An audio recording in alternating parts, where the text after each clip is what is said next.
Hello dear student, स्वागत है आज की इस नई वीडियो में। तो आज हम देखने वाले हैं क्लास 12th हिंदी 2025 सभी महत्वपूर्ण टॉपिक।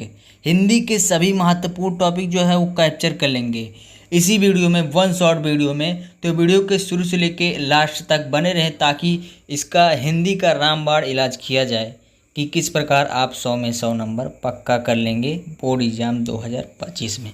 तो चलिए स्टार्ट करते हैं वीडियो को और आपको step by step UP board 2025 Hindi 12th का महत्वपूर्ण क्लास 12th का महत्वपूर्ण हिंदी से रिलेटेड क्वेश्चन कैसे आप तैयार कर सकते हैं, कैसे 100 में 100 नंबर फिक्स कर सकते हैं। तो चलिए इस वीडियो को स्टार्ट कर लेते हैं। तो सबसे पहले यहाँ पर देखते हैं, सबसे पहला स्टेप हमारा क्या दिया गया है। सबसे पहला हमारा रामबाण इलाज है कि हिंदी में पास होने के लिए रामबाण, पास होने के लिए क्या क्या है। यूपी बोर्ड में इतना पढ़ना है, यूपी बोर्ड में उतना ही पढ़ना जो जितना मैं इस वीडियो में वन शॉर्ट वीडियो में बताने वाला हूँ। तो पूरा किताब से सिर्फ इतना ही पढ़ना है। पूरे किताब से मैं आपको पूरा निचोड़, पूरा इम्पोर्टेंट क्वेश्चन शुरू से लेकर लास्ट तक चैप्टर वाइज बताऊँगा। तो आपको अगले टॉप पर आप होंगे। इस प्रकार से मैंने 4 पॉइंट लिखा है, ठीक है। तो इसको आप जरूर से देख लेना। तो अब सबसे पहले यहाँ पर खंड का है। खंड का में बहुविकल्पीय प्रश्न दिए गए हैं।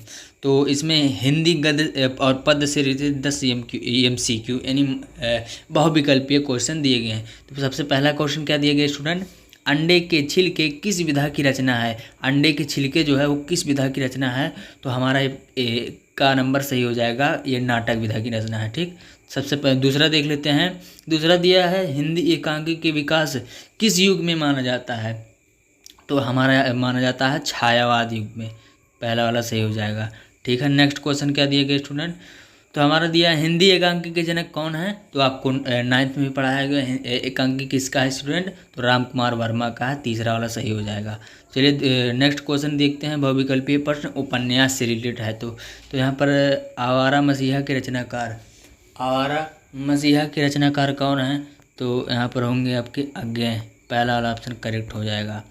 चलिए पांचवा क्वेश्चन है तपोभूमि रचना किस विधा की रचना है। तो उपन्यास, दूसरा वाला सही हो जाएगा। नेक्स्ट क्वेश्चन क्या दिए गए हैं। नेक्स्ट क्वेश्चन यहाँ पर 6वां नंबर दिया है परीक्षा गुरु के रचनाकार, परीक्षा गुरु के रचनाकार कौन है। यहाँ पर का वाला ऑप्शन सही हो जाएगा श्रीनिवास दास, ठीक। नेक्स्ट क्वेश्चन देख लेते हैं। सो स्टूडेंट यहाँ पर अगला क्वेश्चन दिया गया है 7वें नंबर का, राग दरबारी किस विधा की रचना है। राग दरबारी जो है वो किस विधा की रचना है। चलिए ऑप्शन दिखाते हैं। ऑप्शन यहाँ पर दिया गया है, पहला नाटक, दूसरा उपन्यास, सपन्यास लिखा है तो ये गलत मान उपन्यास इसको कर लीजिएगा। तो उपन्यास और रेखा चित्र संस्मरण, तो इसमें से कौन सा आपका सही हो जाएगा स्टूडेंट। तो आपका हो जाएगा उपन्यास, ये वाला 2 वाला सही हो जाएगा, उपन्यास, ठीक, ये वाला आपका सही हो जाएगा। नेक्स्ट क्वेश्चन क्या दिया है 8वें नंबर का। 8वां नंबर क्वेश्चन है उपन्यास विधा पर आधारित रचना है। उपन्यास विधा पर आधारित रचना क्या है। तो स्कंदगुप्त, गोदान, अशोक के फूल, चिंतामणि, तो तीसरा वाला सही हो जाएगा अशोक के फूल, ठीक है, जो हजारी प्रसाद द्विवेदी का एक उपन्यास है। नेक्स्ट क्वेश्चन 9वां नंबर दिया गया है मुंशी प्रेमचंद्र ने किस विधा को मानव चित्र द्वारा चित्र मात्रा कहा है। तो उपन्यास को कहा है, बी वाला ऑप्शन करेक्ट हो जाएगा। नेक्स्ट क्वेश्चन क्या है। नेक्स्ट क्वेश्चन दिया है राग दरबारी किस विधा की रचना है। तो यहाँ पर कविता, नाटक, निबंध, इनमें से कोई नहीं। तो इनमें से कोई नहीं, चौथा वाला ऑप्शन करेक्ट हो जाएगा क्योंकि राग दरबारी की रचना जो है वो उपन्यास विधा की रचना है। चलिए नेक्स्ट क्वेश्चन देख लेते हैं। निम्नलिखित में से कौन सी रचना उपन्यास नहीं है। उपन्यास नहीं है, ठीक है, उपन्यास नहीं है। तो परीक्षा गुरु, तितली, संशोक के फूल, गबन, तो यहाँ पर अशोक के फूल हो जाएगा करेक्ट। ये संशोक लिखा है तो गलत हो जाएगा, अशोक के फूल आपका करेक्ट ऑप्शन हो जाएगा। चलिए अब अगला क्वेश्चन देखते हैं। तो अगला क्वेश्चन दिया है 12वें नंबर का, गोदान उपन्यास के लेखक कौन है। गोदान तो मुंशी प्रेमचंद्र जी हैं, खाल ऑप्शन है करेक्ट ऑप्शन। नेक्स्ट क्वेश्चन देखते हैं 13वां नंबर, गिरती दीवारें के रचनाकार कौन है। तो उपेंद्रनाथ अश्क, उपेंद्रनाथ अश्क। नेक्स्ट क्वेश्चन है 14वें नंबर का, कौन सी रचना उपन्यास विधा की रचना है? कौन सी रचना उपन्यास विधा की रचना है? तो बंगाल का आकल, ये चौथा वाला ऑप्शन करेक्ट हो जाएगा। नेक्स्ट क्वेश्चन क्या दिया कि स्टूडेंट, चरुचंद्र लेख के रचनाकार कौन है? चरुचंद्र लेख के रचनाकार कौन है? तो हजारी प्रसाद द्विवेदी, खा वाला ऑप्शन करेक्ट हो जाएगा। नेक्स्ट देखते हैं स्टूडेंट, नेक्स्ट क्वेश्चन क्या दिया गया है, तो चारुचंद्र लेख के विधा कौन, मतलब चारुचंद्र लेख विधा कौन सा है? तो उपन्यास आपका सही हो जाएगा, खा वाला option is the correct option. ठीक, नेक्स्ट क्वेश्चन देखते हैं, कायाकल्प के रचनाकार कौन है? कायाकल्प के रचनाकार कौन है? तो मुंशी सुखलाल देव, भारतेंदु हरिश्चंद्र, जयशंकर प्रसाद, प्रेमचंद। तो पहला वाला ऑप्शन करेक्ट हो जाएगा, मुंशी सदा सुखलाल। ठीक, नेक्स्ट क्वेश्चन देखते हैं स्टूडेंट, नेक्स्ट दिया है नूतन ब्रह्मचारी किस विधा की रचना है? तो उपन्यास, दूसरा वाला ऑप्शन करेक्ट हो जाएगा। नेक्स्ट स्टूडेंट देखते हैं, नूतन ब्रह्मचारी के रचनाकार कौन है? नूतन ब्रह्मचारी के रचनाकार कौन है? तो बालकृष्ण भट्ट, दूसरा वाला ऑप्शन करेक्ट हो जाएगा। नेक्स्ट क्वेश्चन देखते हैं स्टूडेंट, 20वां नंबर और लास्ट MCQ क्वेश्चन दिया गया, हजारी प्रसाद द्विवेदी का उपन्यास है? तो मृगयानी है, बाल भट्ट की आत्मकथा है, तितली है, गोदान है। तो यहाँ पर दूसरा वाला ऑप्शन करेक्ट हो जाएगा, बालकृष्ण की भट्ट, मतलब बालकृष्ण की आत्मकथा, बालकृष्ण भट्ट की आत्मकथा। यहाँ पर 20 MCQ हो चुके हैं, जो कि वेरी महत्वपूर्ण और मोस्ट इम्पॉर्टेंट है। ठीक, चलिए नेक्स्ट क्वेश्चन देखते हैं। नेक्स्ट हमारा दूसरा यहाँ पर दिया गया है महत्वपूर्ण गद्यांश। ठीक, महत्वपूर्ण गद्यांश 2 चैप्टर में मैं आपको बता दे रहा हूँ, और 2 चैप्टर से अगर आप महत्वपूर्ण 2 चैप्टर में से जो भी महत्वपूर्ण होंगे उसको भी मैं बताऊंगा। तो पहले मैं बता देता हूँ, 2 चैप्टर आपको केवल गद्यांश से पढ़ना है। ठीक है, तो सबसे पहले यहाँ पर पहला कौन है, राष्ट्र का स्वरूप, जो कि वासुदेव शरण अग्रवाल जी का है। दूसरा क्या है, अशोक के फूल, जो कि हजारी प्रसाद द्विवेदी जी का है। ठीक, चलिए यहाँ पर पद्यांश से देखते हैं, मोस्ट इंपॉर्टेंट जो पवन दूती का यहाँ पर है, श्रद्धा मनु है, गीत महादेवी वर्मा।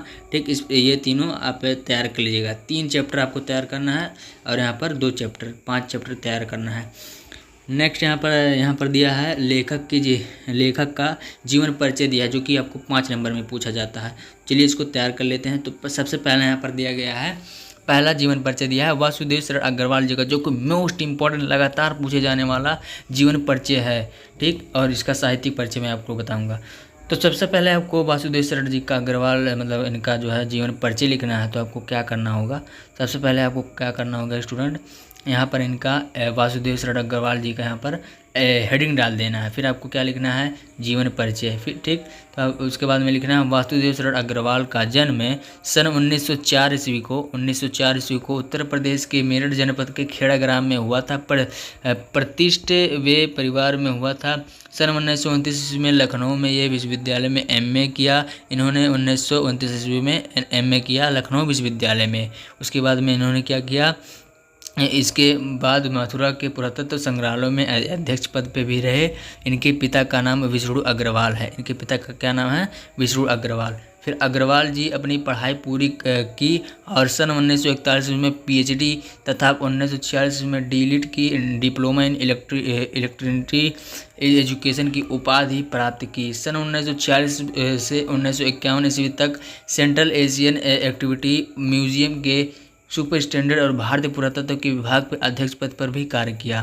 और यहाँ पर अग्रवाल जी 1951 ईस्वी में काशी हिंद विश्वविद्यालय में कॉलेज ऑफ एंटोलॉजी भारतीय महाविद्यालय में प्रोफेसर नियुक्त किए गए। और बाद में क्या हुए स्टूडेंट, यहाँ पर लास्ट पैराग्राफ इनका दिया गया है, लखनऊ विश्वविद्यालय में एक विशेष कक्षा में पढ़ाने के लिए ये चुने गए। यह कक्षा पाड़ी नामक एक प्रसिद्ध व्यक्ति के बारे में थी।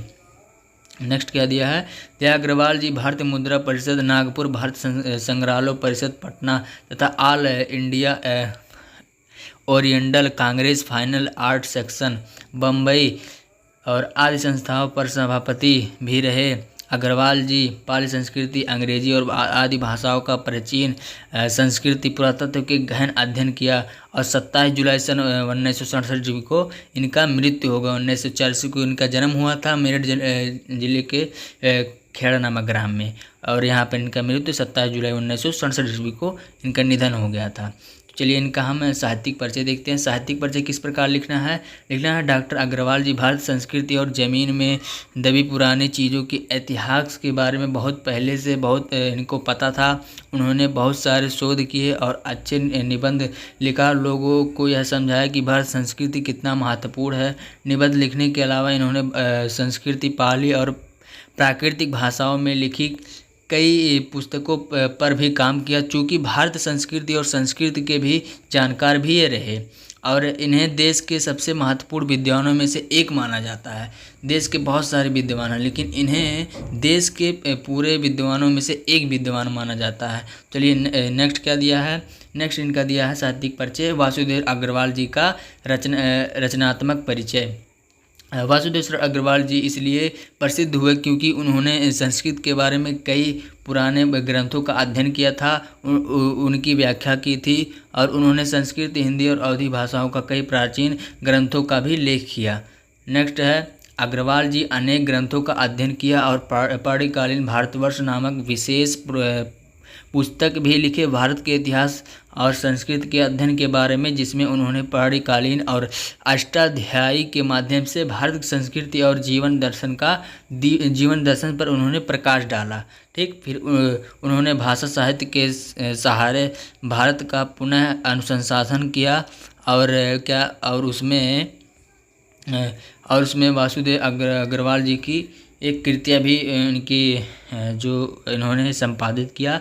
इन्होंने वैदिक साहित्य और पुराण और महाभारत अनेक गणितात्मक लेख लिखे, जैसी कृत पद्मावत और संजीवनी व्याख्या और बालभट्ट की हर्षचरित की संस्कृत अध्ययन प्रस्तुत करके इन्होंने हिंदी साहित्य और गौरवान्वित किया। इन्होंने अतिरिक्त इनकी लिखी हुई संपादित पुस्तकें निम्न उरुज्योति, कला संस्कृति, भारत वित्री, कादम्बरी, पुछार, अभिनंदन और ग्रंथ इत्यादि इन्होंने लिखा निबंध संग्रह में।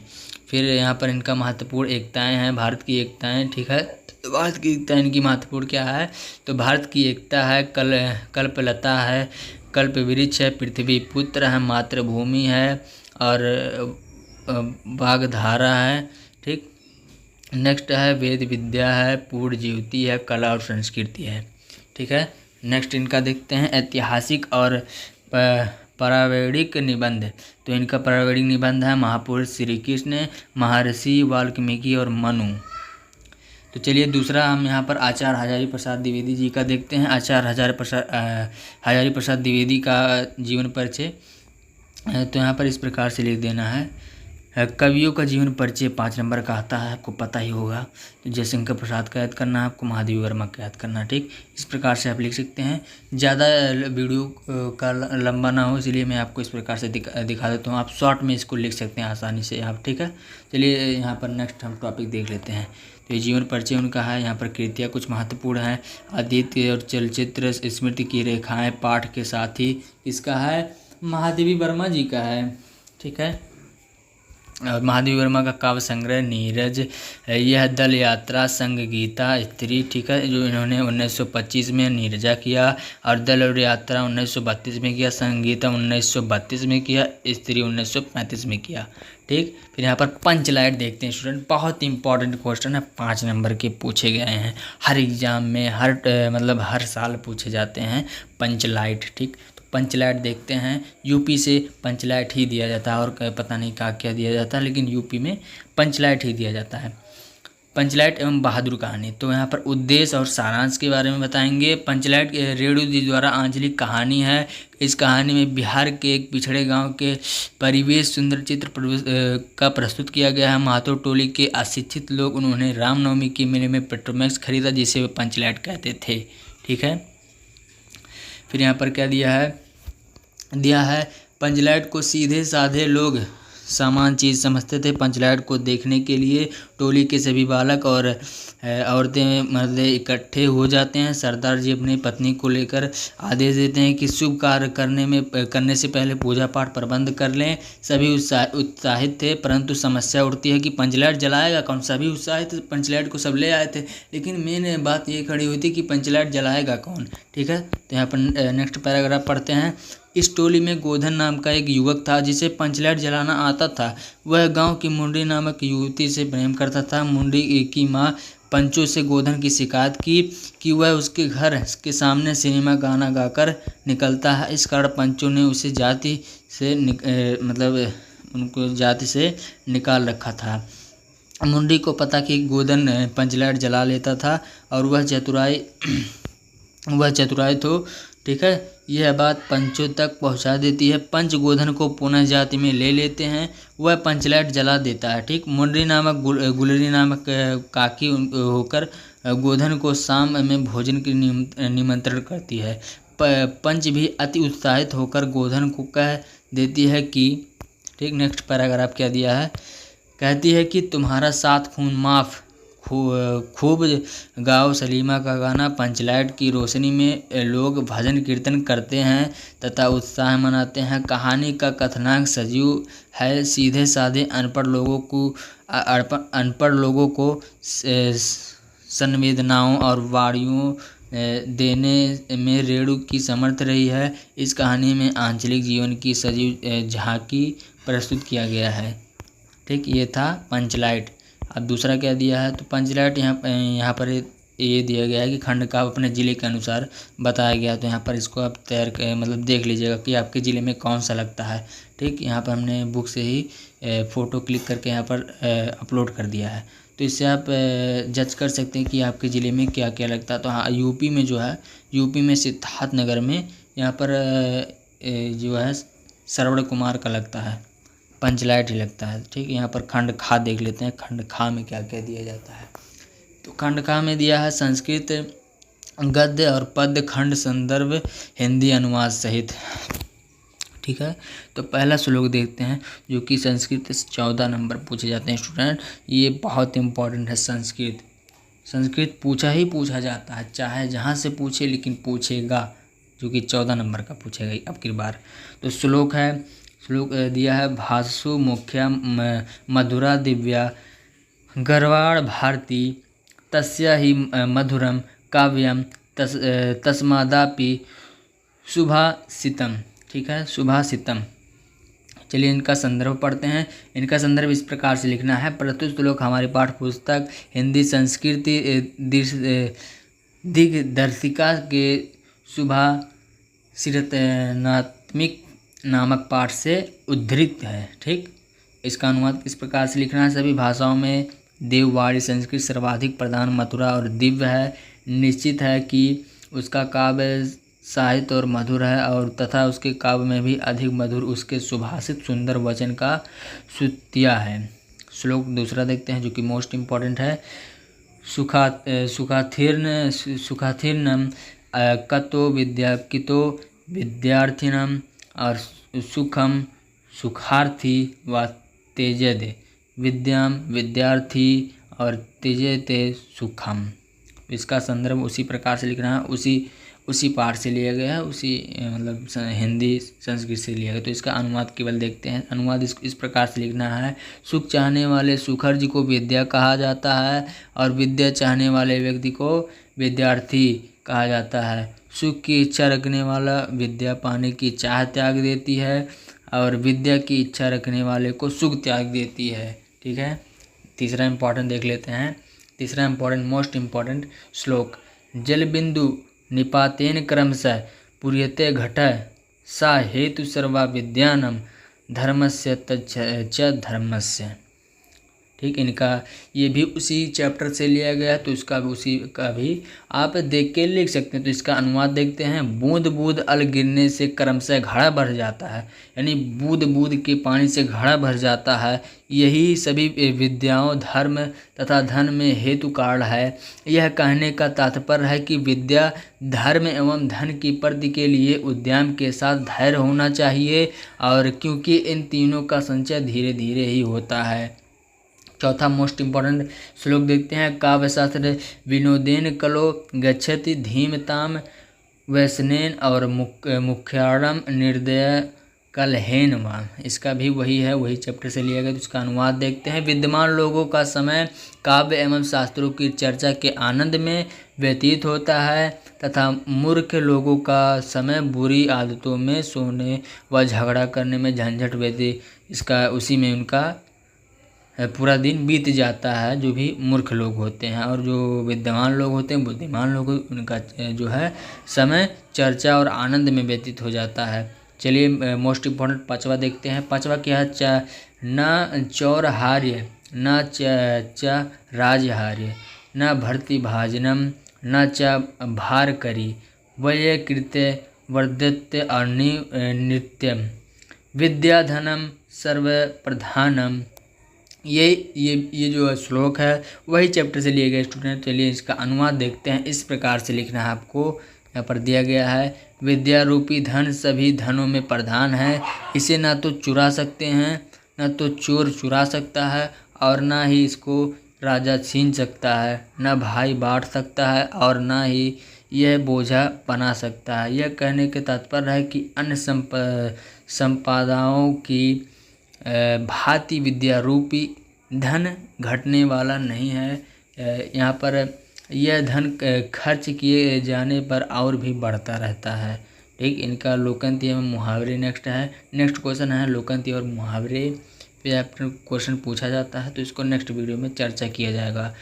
10वां है अपठित गद्यांशों पर आधारित प्रश्न। अपठित गद्यांशों पर आधारित प्रश्न दिया गया है। चलिए इसको देखते हैं। 11वां क्वेश्चन कहाँ से पूछा जाता है? हिंदी व्याकरण से पूछा जाता है। शब्द युग में अनेकार्थी शब्द, अनेक शब्दों के लिए एक शब्द, वाक्यों का रीति मार्जन। फिर यहाँ पर मोस्ट इम्पोर्टेंट क्वेश्चन दिया बराहवा रस छंद अलंकार, तो इसको नेक्स्ट वीडियो में चर्चा किया जाएगा। इस वीडियो में ही थोड़ा बता दिया जाता है आपको। तो यहाँ पर मोस्ट इम्पोर्टेंट दिया गया है दोहा छंद। यह अर्ध सामांतरिक छंद है। यह सोठा छंद के विपरीत होता है। इसमें पहले तीसरे चरण में 13-13 मात्राएं और दूसरे और चौथे चरण में 11-11 मात्राएं, और इस चरण के अंत में लघु होना जरूरी है। तो इस प्रकार से आप इसका उदाहरण लिख सकते हैं। कार धीरे होत हैं, कोह होत अधीर, समय पाए तरुवर, फर केतक सिंचो नीर। तो इसको मैं समझा देता हूँ। अगर बड़ा का कोई चिन्ह और मात्रा लगेगा, बड़ा का मात्रा लगेगा, तो उस पर आप लगाएंगे क्या? तो उस पर लगाएंगे आप ये लघु। ठीक है, लघु लगाएंगे आप, यानी 2 लगाएंगे। इसको 2 कहा जाता है, यानी गुरु को। इसको ये जो एक बनाया गया है इसको लघु कहते हैं, और ये जो यस बनाया गया है इसको गुरु कहते हैं। तो इस प्रकार से आप, और ये एक जो बनाया रहता है एक, इसको हम 1 से गिनते हैं, और ये एस जो बनाया गया है इसको हम 2 से प्रतीत करते हैं। चलिए नेक्स्ट सोठा छंद मोस्ट इम्पोर्टेंट है। यह अर्ध सामांतरिक छंद होता है। ये दोहा छंद के विपरीत होता है। इसमें पहले और तीसरे चरण में 11-11 मात्राएं, दूसरे और चौथे चरण में 13-13 मात्राएं होती है। यह दोहा छंद का उल्टा होता है। विषम चरणों के अंत में गुरु और लघु मात्रा होना चाहिए, तो प्रथम और तृतीय चरणों में होता है। जैसे इसका उदाहरण यहाँ पर दिया है, कहे जू पावे कौन विद्या धन उद्यम बिना, ज्यो पंखे की पौन बिना डुलाए ना मिले। जो दूसरा उदाहरण है, जो सुमिरत सीधी होए, गान नायक करिबर वदन, करहूँ अनुग्रह सोए बुद्धि, राशि शुभ गनु सदन। इस प्रकार से 2 मोस्ट इम्पोर्टेंट उदाहरण दिए गए। तो इसको आप दोनों में से एक तैयार करें, जो अच्छा लगे उसको तैयार कर सकते हैं। ठीक, तो चलिए मोस्ट इम्पोर्टेंट रोला छंद को देखते हैं। एक मात्रिक छंद होता है, इसमें 4 चरण होते हैं। इसके प्रत्येक चरणों में 11 और 13 मात्रा, इसके प्रत्येक चरण में 24-24 मात्राएं भी होती है कुल मिलाकर। तो इसके प्रत्येक चरण में 24-24 मात्राएं होती हैं, 11 और 13 मात्राएं भी होती है। इसे अंत 2 गुरु और लघु वर्ण में होते हैं। चलिए इसका उदाहरण मोस्ट इम्पोर्टेंट देखते हैं। नीलांबर परिधान, हरित पर सुंदर है, सूर्य चंद्र युग मुकुट, मेखाला रत्नाकार है, नदिया प्रेम प्रवाह, फूल तरे मंडन है, बंदी जन खग विरिंद, शेष फन सिंहासन है। ठीक है, तो इस प्रकार से आप लिख सकते हैं। तो अलंकार मोस्ट इम्पोर्टेंट आ गया स्टूडेंट। तो अनुप्रास अलंकार देखते हैं। अनु प्लस प्रास, यह एक अनु का अर्थ है बार बार, और प्रास का अर्थ होता है वर्ण। जब किसी वर्ण की बार बार आवृत्ति होती है तो चमत्कार होता है, उसमें अनुप्रास अलंकार होता है। जैसे जन रंजन मंजन, धनुज मनुज, रूप सूर भूप, विश्व बदर यु घृत, उदर जोवत सोवत सूप। ठीक है, तो इसका दूसरा मोस्ट इम्पॉर्टेंट दिया गया स्टूडेंट यमक अलंकार। यमक अलंकार किस प्रकार से है? यमक अलंकार शब्द का अर्थ होता है जब एक ही शब्द ज़्यादा बार बार प्रयोग हर बार अलग अलग अर्थ उसका आए तो उसके यमक अलंकार कहते हैं। जैसे यहाँ पर उदाहरण दिया गया है, कनक कनक ते सगुनी, माद कथा अधिकाय, व खाए बौराय नर, व पाए बौराय। ठीक है, इस प्रकार से दिया गया है। नेक्स्ट तीसरा मोस्ट इम्पॉर्टेंट उत्प्रेक्षा अलंकार है। तो उत्प्रेक्षा अलंकार का परिभाषा है जहाँ पर उपमान के ना होने पर उपमेय की उपमान मान लिया जाए, अर्थात जहाँ पर अप्रस्तुत प्रस्तुत मान लिया जाए वहाँ पर उत्प्रेक्षा अलंकार होता है। अगर किसी पंक्ति में मनु जनु मेरे जानत मनु हु मानु निश्चित इव आती है, वहाँ पर उत्प्रेक्षा अलंकार दिया जाता है। यहाँ पर जैसे यहाँ पर बहुत प्यारा दिया गया है उदाहरण, सखी सोहत गोपाल उर गुंजन की माल, बाहर सोवत मनु पिए दवा नाल की उज्वाल। ठीक, ये बहुत प्यारा दिया गया था। ठीक है, 13वां मोस्ट इम्पोर्टेंट क्या है, आवेदन पत्र, जो कि तीन चार में आपको महत्वपूर्ण जो है यहाँ पर आवेदन पत्र बता देता हूँ। तो पहला क्या है, अपने नगर के प्रदूषण से उत्पन्न स्थिति का वर्णन करते हुए उचित अधिकारी पर आवेदन पत्र। उचित अधिकारी जैसे डिस्ट्रिक्ट मजिस्ट्रेट, डीएम, जिला अधिकारी पर आपको एक प्रदूषण के लिए आवेदन लिखना है। तो कैसे लिखेंगे उसके बारे में मैं बताऊंगा आसानी से। तरीका अगर आपको पता चल गया तो तरीका को फॉलो करते हुए आप स्टेप बाय स्टेप क्वेश्चन को सॉल्व कर लेंगे। तो सबसे पहला क्या दिया गया है, अपने प्रदूषण पॉल्यूशन के बारे में डिस्ट्रिक्ट मजिस्ट्रेट को, डीएम को एक पत्र लेखन यानी लेटर कैसे लिखा जाता है। तो चलिए पहला यहाँ पर दिया गया है डिस्ट्रिक्ट मजिस्ट्रेट को। तो सबसे पहले सेवा में लिखना है, पहला स्टेप सेवा में ऊपर के साइड में लिखना, फिर थोड़ा सा गैप लेना है, गैप लेने के बाद में श्रीमान शाखा प्रबंधक महोदय केनरा बैंक, यानी ये पहला बैंक के बारे में बताया गया है। तो चलिए बैंक का पहला ही देख लेते हैं। ठीक, तो सबसे पहले यहाँ पर लिखना है सेवा में श्रीमान शाखा प्रबंधक जो भी है होते हैं, और केनरा बैंक जो यहाँ पर आपका एड्रेस है तो आप यहाँ पर डाल सकते हैं। फिर वाराणसी जो भी आपका एड्रेस है डाल सकते हैं। फिर यहाँ पर विषय में क्या लिखना है, जिसके बारे में आप प्रार्थना पत्र लिख रहे हैं उसी के बारे में यहाँ पर विषय में लिख देना है।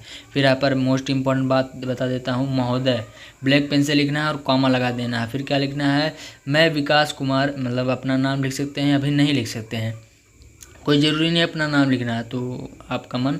तो मैं विकास कुमार जैन चौधरी चरण सिंह विश्वविद्यालय में मेरठ से बीएससी भौतिक विज्ञान रसायन गणित और प्रथम श्रेणी में 70% अंकों के साथ उत्तीर्ण किया। मैंने MBA द्विवर्षीय पाठ्यक्रम में प्रवेश लिया था और 7 प्रशासनिक सेवा में परीक्षा देने के लिए भी करना चाहता हूँ। मेरा अध्ययन अवधि चलता रहे, इसके लिए मुझे 2 लाख की आवश्यकता है, 2 लाख रुपए की आवश्यकता है। मुझे पता चला है कि आपके बैंक की अनेक ऋण योजनाओं में से एक योजना के अंतर्गत अध्ययन के लिए भी ऋण प्रदान किया जाता है। आपको विश्वास दिलाता हूं कि आपके द्वारा प्रत्येक ऋण का भुगतान प्रक्रिया अध्ययन को पूर्ण होते यथाशीघ्र शुरू कर दी जाएगी। तो इस प्रकार से मतलब ये लिख सकते हैं, सक्रिय अपेक्षा धन्यवाद। फिर दिनांक आप डाल दीजिएगा जिस दिन पर आप लिख रहे हैं। फिर संलग्न उत्तर परीक्षाओं के अंक प्रतिक्रिया का प्रमाण पत्र। फिर यहाँ पर भाव दिए और अपना नाम लिख सकते हैं। लिखना ना लिखना कोई बात नहीं, अगर लिखना तो लिख दीजिए, ना लिखना ना लिखिए अपना नाम। नेक्स्ट क्या दिया गया है, मोस्ट इम्पॉर्टेंट भी है, किसी विद्यालय के प्रबंधक के नाम पर प्रवक्ता पर अपनी नियुक्ति हेतु एक आवेदन पत्र, ये भी बहुत इंपॉर्टेंट है। फिर यहाँ पर आ जाता है 9 नंबर का क्वेश्चन जो कि वेरी इंपॉर्टेंट है। सो स्टूडेंट यहाँ पर मोस्ट इम्पॉर्टेंट जो कि 9 नंबर आपको दिए जाते हैं, लास्ट ये क्वेश्चन होता है हिंदी का। तो लास्ट क्वेश्चन क्या दिया है, 9 नंबर का पूछा जाता है जो कि मोस्ट इम्पॉर्टेंट है, निबंध एस्से। सबसे पहला है बेरोजगारी की समस्या समाधान, दूसरा है साहित्य समाज और दर्पण क्या है उसके बारे में आपको चर्चा करना है, चर्चा उसके बारे में बताना है आपको। हेडिंग वाइज लिखिए, आप वैसे लिखिए, कोई दिक्कत नहीं है जैसे आपको आता है। आतंकवाद की समस्या समाधान, आतंकवाद की समस्या क्या होता है, उसका समाधान कैसे किया जाए उसके बारे में लिखना है। नेक्स्ट पर्यावरण प्रदूषण यानी पॉल्यूशन की समस्या और उसका समाधान कैसे किया जाए, उसका सॉल्यूशन क्या निकाला जाए। बढ़ती जनसंख्या का नियंत्रण पाँचवा, ये भी बहुत इंपॉर्टेंट है, जो मैं आपको पाँचों बताया हूँ ये बहुत इंपॉर्टेंट है, ठीक है। तो इस प्रकार से आप लिख सकते हैं। तो यही था हमारा हिंदी का 2025 का मोस्ट इम्पॉर्टेंट क्वेश्चन पेपर था, जो कि आंसर सहित था। अगर आप वीडियो का जरा सा भी अच्छा लगा हो तो वीडियो को लाइक करके चैनल को सब्सक्राइब करके एक दोस्त के साथ शेयर करिए, ताकि आपको ही मदद नहीं, आपके दोस्तों को भी साथ मदद मिल सके। तो चलिए मिलते हैं इसी प्रकार की नई वीडियो के साथ, तब तक के लिए थैंक यू, जय हिंद, वंदे मातरम। ठीक, इसी प्रकार से वीडियो अगर आप चाहते हैं तो चैनल को सब्सक्राइब करिएगा, ठीक, इसी प्रकार से। और आपको